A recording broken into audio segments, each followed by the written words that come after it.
So I want to start at the bottom of the hour here out of Washington, D.C., because in the first hours of his presidency, President Trump signed dozens of executive orders revoking many of the former president's policies. But opponents argue at least one of his orders directly contradicts an amendment in the U.S. Constitution.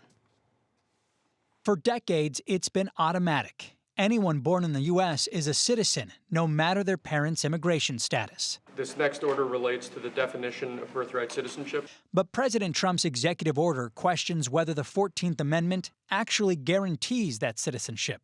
The amendment was born in 1868 after the Civil War. That sentence was designed to enshrine in the Constitution the idea that Black people could be citizens.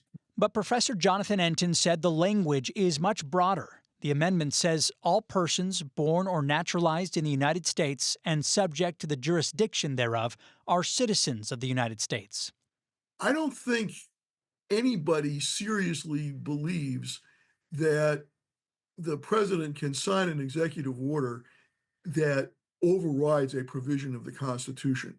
President Trump's order excludes certain groups from automatic citizenship, including people whose mothers were not legally in the U.S. and whose fathers were not U.S. citizens or lawful permanent residents. The order bars federal agencies from recognizing their citizenship.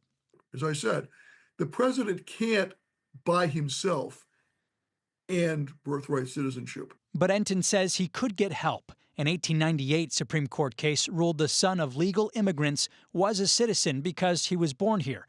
But Enton believes Trump's order is intended to bring the question of birthright citizenship back to the Supreme Court.